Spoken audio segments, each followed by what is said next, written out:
नमस्कार साथियों, स्वागत है आपका सफलता पथ पर। मैं हूं सुमित सिंह। साथियों, जैसा आप जान रहे हैं सीटेट परीक्षा आपकी 8 फरवरी को है। उसके सिटी सेंटर भी आ चुके हैं, तो आप अपनी तैयारी को बहुत ही मजबूत करना है। लास्ट में आपको गेस्ट पेपर की प्रैक्टिस करना है, तो वही गेस्ट पेपर मैं लेकर आया हूं आपके लिए महत्वपूर्ण क्वेश्चन जो आपके एग्जाम में आने की प्रबल संभावना रखते हैं। यह आपका सीडीपी का गेस्ट पेपर है, आपके प्राथमिक और उच्च प्राथमिक दोनों के लिए बहुत ही महत्वपूर्ण होगा, इसलिए वीडियो को लास्ट तक देखिएगा। ठीक है, चलिए देखते हैं आज के पहले प्रश्न से। एनसीईआरटी के अनुसार विकास का सही अर्थ क्या है? क्योंकि आपका जो पेपर ले रहा है सीबीएसई ले रहा है, ठीक है, तो पूरा एनसीईआरटी पर बेस्ड है, तो जो एनसीईआरटी कहती है उसी पर है। तो विकास का सही अर्थ क्या है? केवल शारीरिक वृद्धि, जन्म से किशोरावस्था तक परिवर्तन, गुणात्मक एवं मात्रात्मक परिवर्तन, केवल मानसिक परिवर्तन। तो विकास का सही अर्थ होता है गुणात्मक एवं मात्रात्मक परिवर्तन, दोनों, ऑप्शन नंबर सी। विकास गुणात्मक सोच, गुणात्मक में क्या आता है? सोच एवं भावना। मात्रात्मक में जैसे आपका सोच कितना विकास हुआ, आपकी थिंकिंग पावर हुआ, आप कितना समझ पा रहे हैं चीज़ों को। उसके बाद मात्रात्मक यानी कद, वजन, आपका शरीर का ढांचा कितना विकास हुआ, इसी को बोलते हैं विकास। यह एनसीईआरटी का सीधा कथन है, ठीक है, और जो सीटेट की परीक्षा में बार बार पूछा जाता है। नेक्स्ट क्वेश्चन, प्रश्न संख्या 2, वृद्धि और विकास में सही अंतर कौन सा है? आपके पास 4 ऑप्शन बताना है। दोनों समान हैं, वृद्धि मापी जाती है, विकास नहीं, विकास जन्म से पहले रुक जाता है, वृद्धि केवल मानसिक होती है। अच्छा क्वेश्चन है, आपको बताना है, बताइए। तो ये जो वृद्धि मापी जा सकती है, जो वृद्धि होती है आपकी मापी जा सकती है, आपका कितना हाइट होगी, आपका कितना वजन होगा, लेकिन विकास मापा नहीं जा सकता। ठीक है, विकास मापा नहीं जा सकता। विकास जन्म से लेकर मृत्यु तक होता रहता है।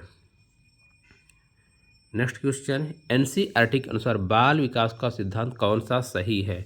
विकास समान गति से होता है, विकास सतत और क्रमबद्ध होता है, विकास अचानक होता है, विकास केवल आनुवांशिक है। बताइए।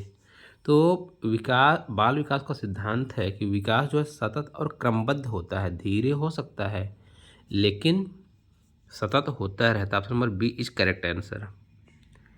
क्वेश्चन नंबर 4, यदि बच्चा पहले बैठना, फिर खड़ा होना और फिर चलना सीखता है तो यह किस सिद्धांत को दर्शाता है? व्यक्तिवादी अंतर, सामान्य से विशिष्ट, क्रमिक विकास, पर्यावरणीय प्रभाव।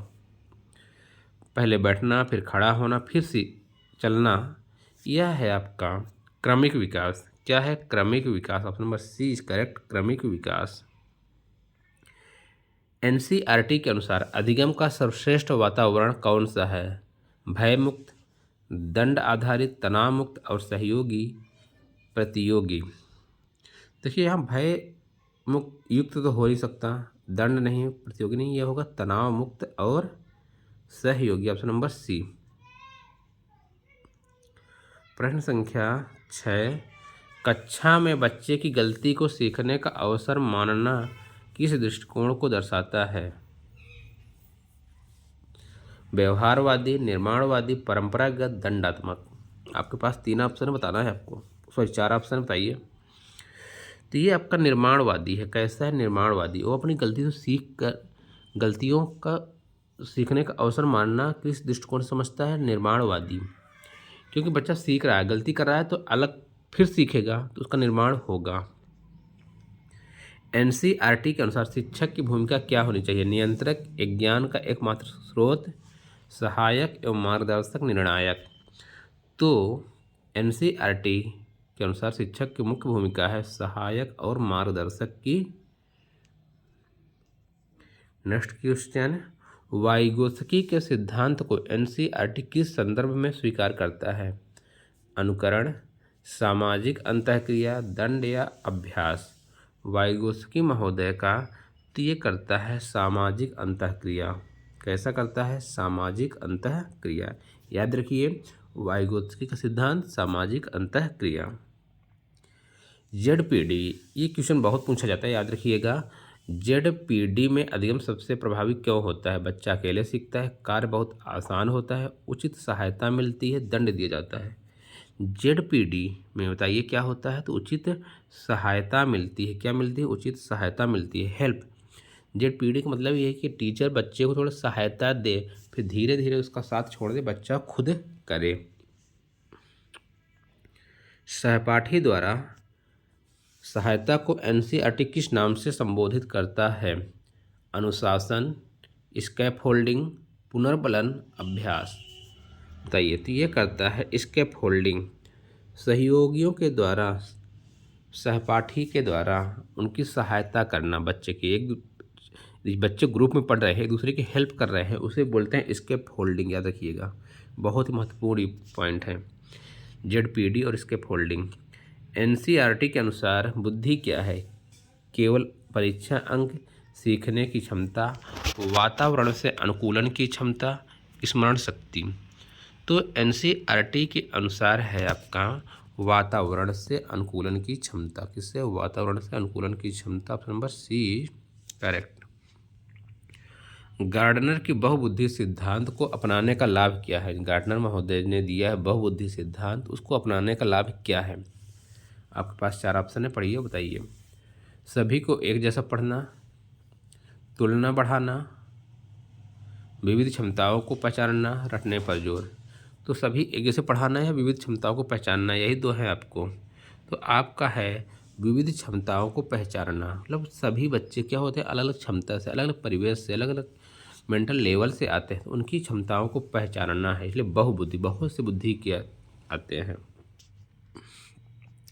एनसीईआरटी के किस मूल्यांकन को सीखने का हिस्सा मानता है? एनसीईआरटी किस मूल्यांकन को सीखने का हिस्सा मानता है? योगात्मक, समापनात्मक, सतत एवं व्यापक, वार्षिक। तो एनसीईआरटी सतत एवं व्यापक को सीखने का हिस्सा मानता है। नेक्स्ट क्वेश्चन, सीखने के दौरान प्रश्न पूछना किसका संकेत है? सीखने के दौरान प्रश्न पूछना किसका संकेत है? अवज्ञा, भ्रम, सक्रिय अधिगम, अनुशासनहीनता। प्रश्न पूछना, बच्चे का क्लास में आपसे प्रश्न पूछ रहा है, मतलब बच्चा क्या है? सक्रिय अधिगम कर रहा है, वो बहुत आसानी से बहुत जल्दी सीखता है। जो बच्चे क्लास में प्रश्न पूछते हैं और तार्किक प्रश्न पूछते हैं खासकर, वो बहुत जल्दी सीख जाते हैं। अधिगम में प्रेरणा का सबसे प्रभावी प्रकार कौन सा है? बाह्य, आंतरिक, दंडात्मक, तुलनात्मक आधारित या तुलना आधारित। तो जो प्रेरणा है वह है आपका आंतरिक प्रेरणा, खुद की प्रेरणा जो होती है इंसान की, बच्चे की, वो बहुत ही प्रभावी होती है। यदि आपके अंदर ये है मुझे ये काम करना है, आपके अंदर खुद की प्रेरणा जाग रही है, बच्चे के अंदर जाग रही है, तो सबसे प्रभावी प्रेरणा होती है सीखने के लिए। समावेशी शिक्षा का आधार किस पर है? समावेशी शिक्षा का आधार किस पर है? समान पाठ्यक्रम, समान परीक्षा, व्यक्तिगत भिन्नताओं का सम्मान, प्रतियोगिता। तो ये है आपका व्यक्तिगत भिन्नताओं का सम्मान। क्या है? व्यक्तिगत भिन्नताओं का सम्मान। एनसीईआरटी के अनुसार विशेष आवश्यकता वाले बच्चों को पढ़ाने का सर्वोत्तम तरीका क्या है? एनसीईआरटी के अनुसार विशेष आवश्यकता वाले बच्चों को पढ़ाने का सर्वोत्तम तरीका क्या है? अलग कक्षा, सामान्य कक्षा में सहयोग, उपेक्षा या केवल विशेष शिक्षक। ये होता है सामान्य कक्षा में सहयोग। ऑप्शन नंबर बी क्या होगा? सामान्य कक्षा में सहयोग। नेक्स्ट क्वेश्चन, सीखने में भाषा की भूमिका कैसी मानी गई? गौण, बाधक, केंद्रीय, अनावश्यक। सीखने में जो भाषा है ना, केंद्रीय भूमिका निभाता है। यदि भाषा ही नहीं होगी आपके पास, संप्रेषण का माध्यम नहीं होगा, तो कैसे सीखेंगे कोई चीज़? यदि आपको इंग्लिश मीडियम में पढ़ाया जाए और आप बिल्कुल हिंदी भाषी हैं, चीज़ों वहाँ आपको भाषा समझ में नहीं आएगी, तो आपको कितनी अच्छी मैथ, साइंस कुछ भी पढ़ा दिया जाए, कोई फर्क नहीं पड़ेगा। इसलिए भाषा की केंद्रीय भूमिका होती है। बच्चे समूह में बेहतर सीखते हैं क्योंकि डर होता है, अनुकरण करते हैं, सामाजिक अंतःक्रिया होती है, शिक्षक कम पढ़ाता है। बच्चे समूह में बेहतर सीखते हैं क्योंकि सामाजिक अंतःक्रिया होती है। क्या होती है? सामाजिक अंतःक्रिया। एनसीईआरटी के अनुसार होमवर्क का उद्देश्य क्या होना चाहिए? दंड, बोझ, पुनरावृत्ति और समझ। या तुलना है। एनसीईआरटी के अनुसार जो होमवर्क का उद्देश्य होता है पुनरावृत्ति और समझ।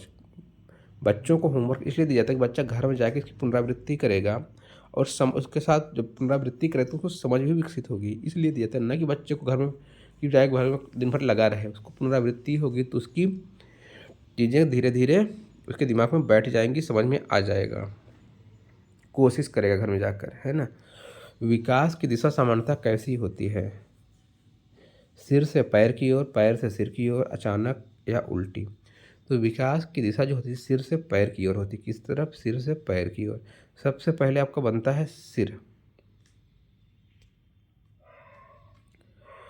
समीप से दूर की ओर विकास कहलाता है। क्रमिक, प्रॉक्सिमोडिस्टल या सेक्वोइडल या सामाजिक। तो इसे बोलते हैं प्रॉक्सिमोडिस्टल। क्या बोलते हैं? प्रॉक्सिमोडिस्टल। एनसीईआरटी के अनुसार खेल का महत्व क्यों है?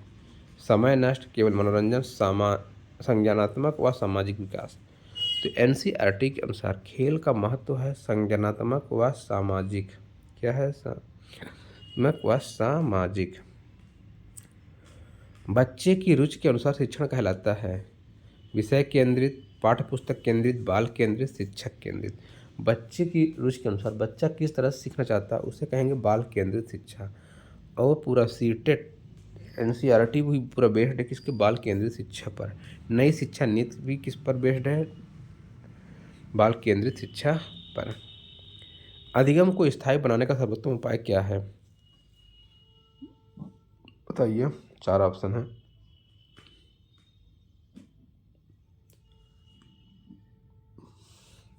रटंत, दंड, अनुभव आधारित सीख, भय। तो अधिगम को स्थायी बनाने का सर्वोत्तम उपाय है अनुभव आधारित सीख। ऑप्शन नंबर सी, अनुभव आधारित सीख। एनसीईआरटी के अनुसार शिक्षक को गलती पर क्या करना चाहिए? दंड, अनदेखा, सुधारात्मक प्रक्रिया, तुलना। जब बच्चा गलती करता है तो उसको क्या करना चाहिए? सुधार बताना चाहिए, उसको बताना चाहिए गलतियाँ कहाँ कर रहा है, उसको सुधार करवाना चाहिए। कक्षा में विविध पृष्ठभूमि के बच्चे हो तो शिक्षक को क्या करना चाहिए? एक जैसी रणनीति, भेदभाव, लचीली रणनीति, दंड। जब बच्चे विभिन्न पृष्ठभूमि के हैं, ठीक है, तो वहाँ पर हमें लचीली रणनीति बनानी होगी क्योंकि सभी के लिए ध्यान देना है उनके क्षमता अनुसार। सीखने में सबसे अधिक बाधा क्या है? प्रश्न पूछना, भय का वातावरण, सहयोग, खेल। तो यहाँ पास जो ऑप्शन है भय का वातावरण भी सबसे ज़्यादा बाधक होता है। नेक्स्ट क्वेश्चन, एनसीईआरटी के अनुसार मूल्यांकन का उद्देश्य क्या है? फेल करना, रैंक देना, सीखने में सुधार, तुलना। मूल्यांकन का अर्थ होता है सीखने में सुधार। पहले हम समझेंगे उसकी प्रगति, कैसे जानेंगे? मूल्यांकन करेंगे, उसके बाद जो भी उसमें गलतियाँ होंगी उसको सुधार करेंगे। यही मूल्यांकन का उद्देश्य होता है। लास्ट क्वेश्चन है, सीटेट के अनुसार एक अच्छा शिक्षक वह है जो सख्त हो, पाठ्य पुस्तक पर सीमित हो, संवेदनशील, चिंतनशील और सहयोगी हो, केवल अनुभवी हो। तो एक अच्छा शिक्षक वह है, सीटेट जिस तरह प्रश्न पूछता है, संवेदनशील, चिंतनशील और सहयोगी हो। Option number C is correct answer. ठीक है, तो साथियों ये रहे आपके 30 महत्वपूर्ण गेस क्वेश्चन। हो सकता है इनमें से 4 से 5 क्वेश्चन आपके एग्जाम में फंस सकते हैं। ठीक, तो इसलिए वीडियो आपने देखा, आपको उपयोगी लगी हो तो वीडियो को लाइक कीजिए और चैनल को अभी तक सब्सक्राइब नहीं किया तो प्लीज़ सब्सक्राइब कर लीजिए, जिससे मेरा मोटिवेशन खुद बढ़े और आपको नोटिफिकेशन भी प्राप्त हो सके। वीडियो देखने के लिए धन्यवाद। जय हिंद, जय भारत।